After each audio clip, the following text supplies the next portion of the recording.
On prophesying by dreams, de divinatione per somnum, Aristotle, translated by J. J. Baer. As to the divination which takes place in sleep and is said to be based on dreams, we cannot lightly either dismiss it with contempt or give it implicit confidence.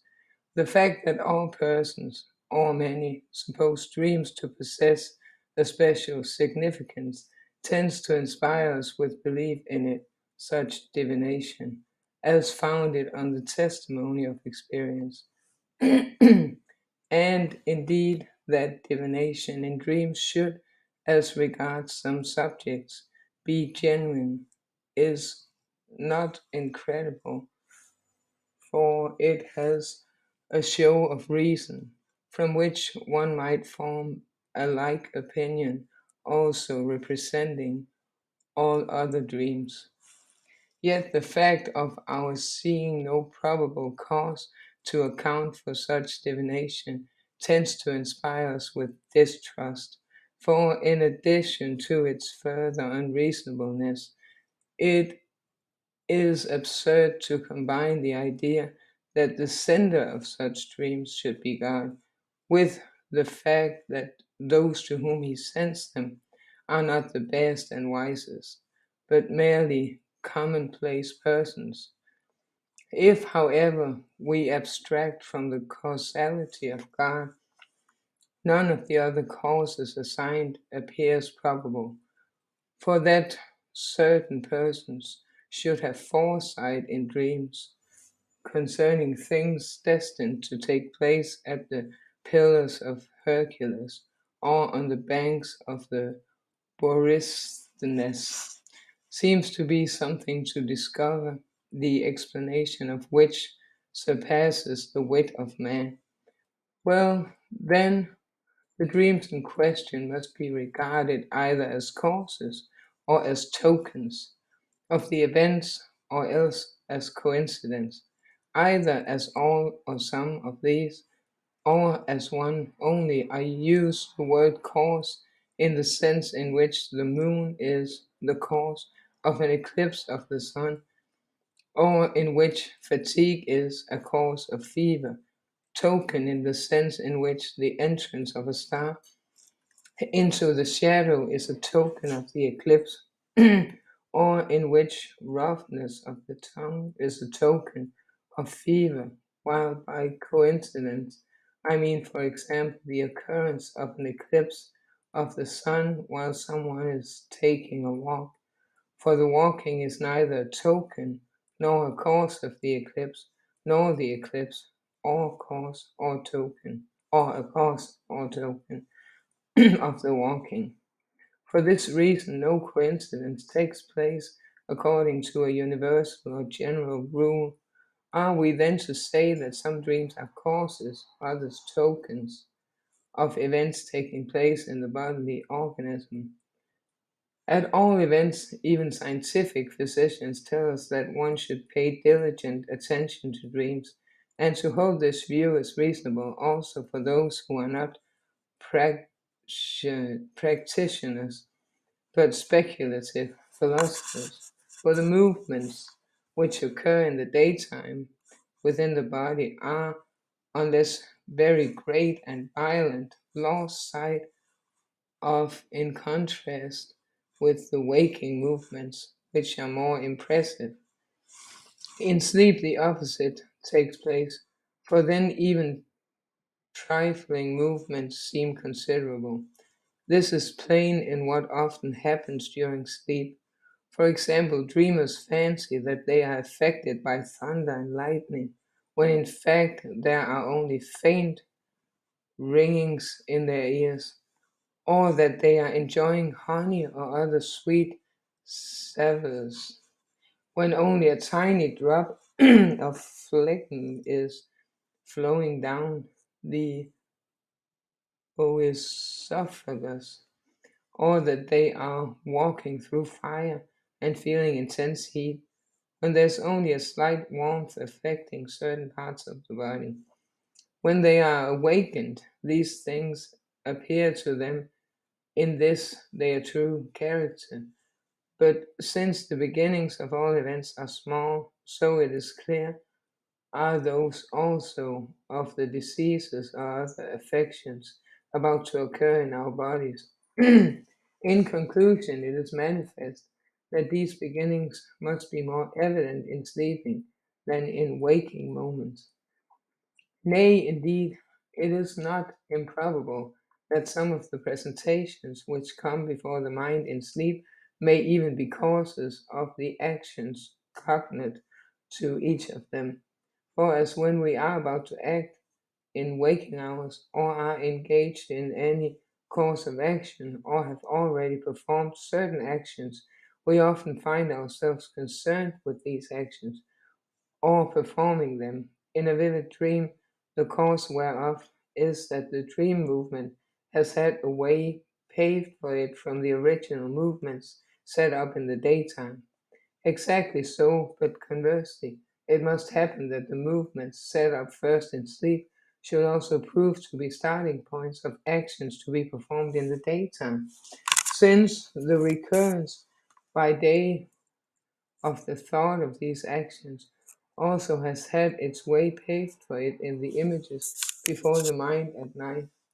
Thus, then, it is quite conceivable that some dreams may be tokens and causes of future events. Most so-called prophetic dreams are, however, to be classed as more coincidences, especially all such as are extravagant, and those in the fulfillment of which the dreamers have no initiative, such as in the case of a sea fight or of things taking place far away.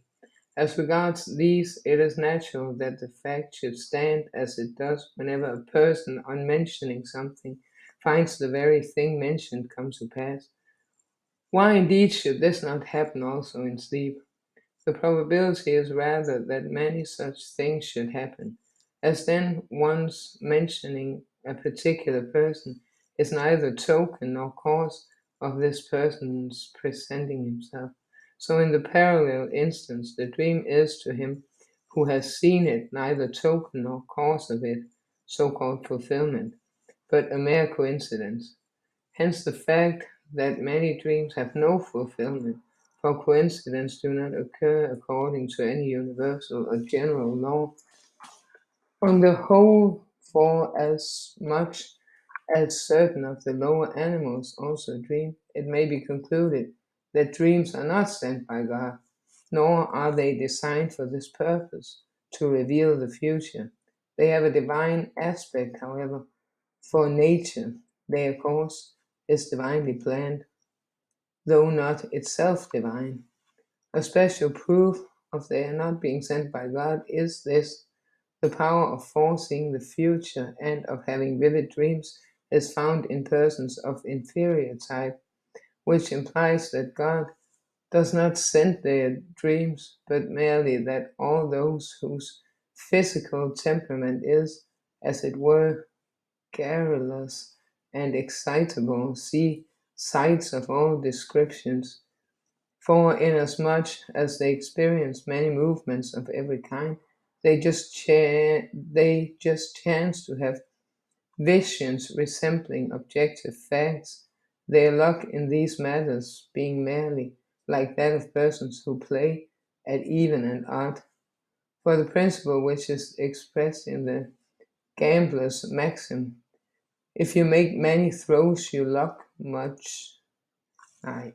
If you make many throws, your luck must change. Holds in their case also.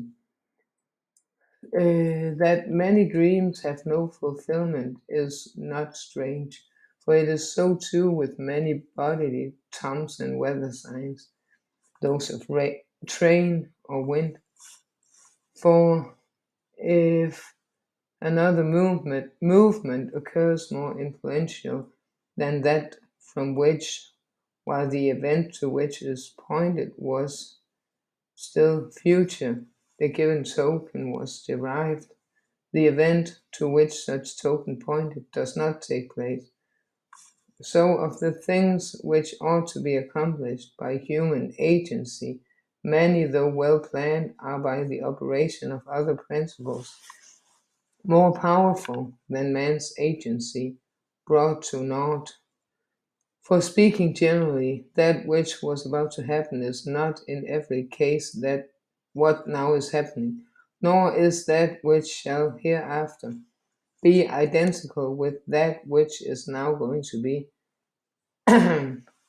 Still, however, we must hold that the beginnings from which, as we said, no consummation follows are real beginnings, and these constitute natural tokens of certain events, even though the events do not come to pass.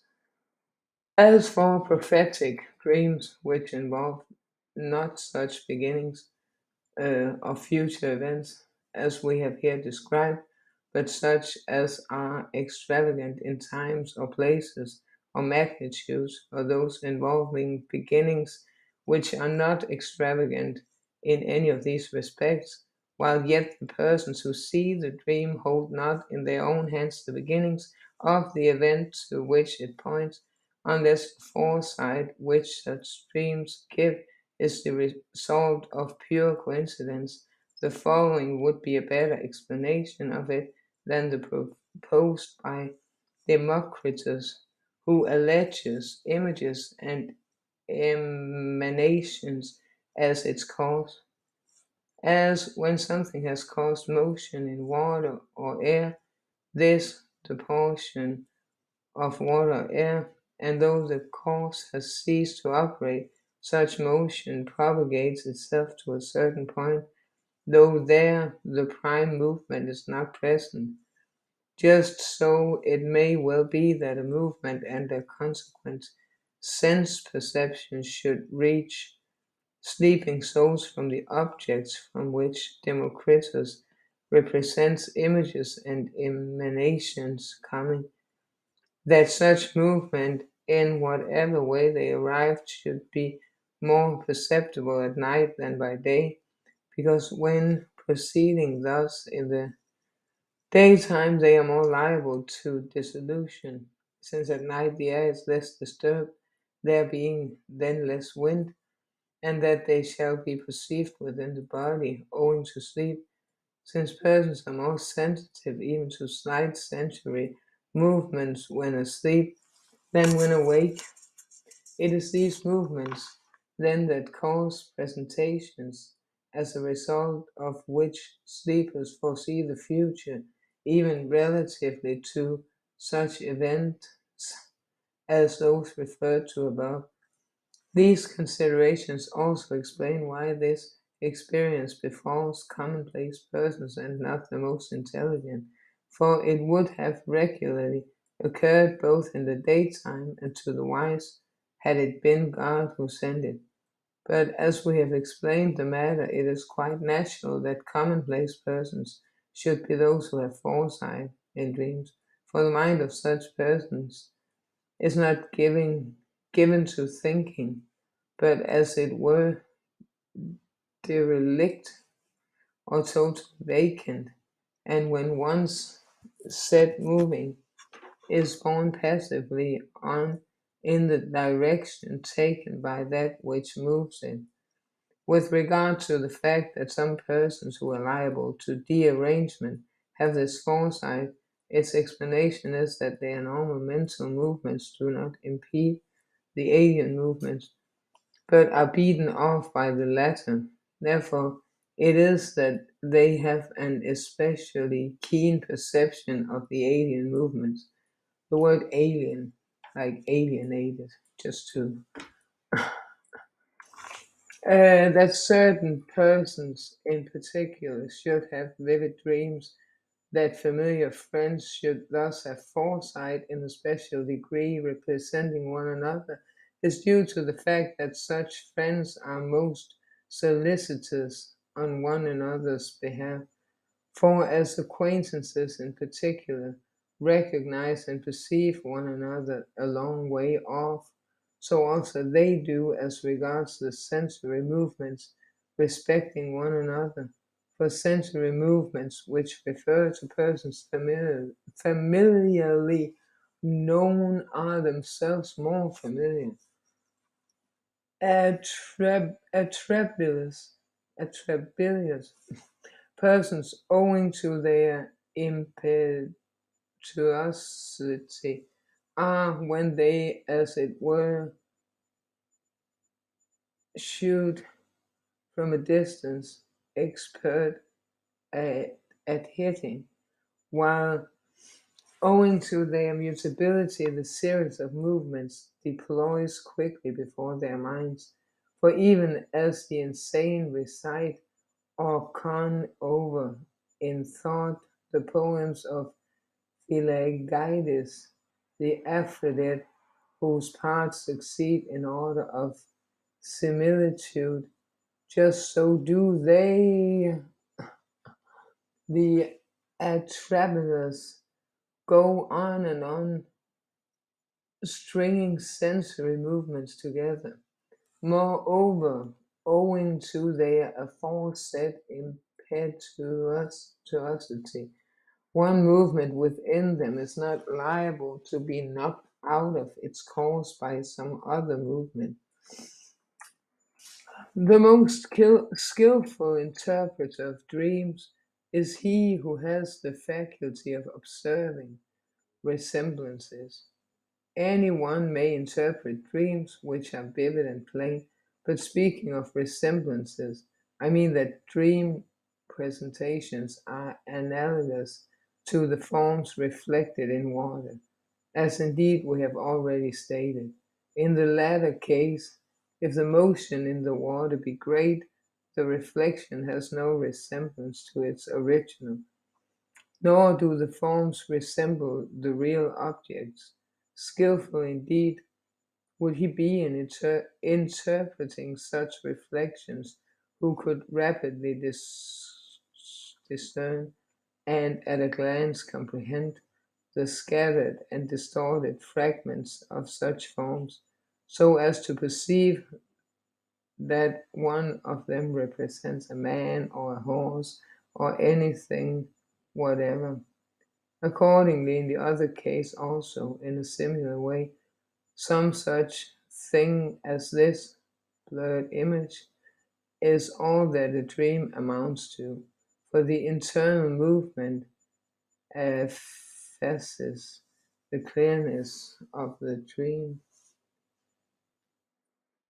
The questions, therefore, which we proposed as to the nature of sleep and the dream, and the cause to which each of them is due, and also as to divination as the result of dreams in every form of it, have now been discussed.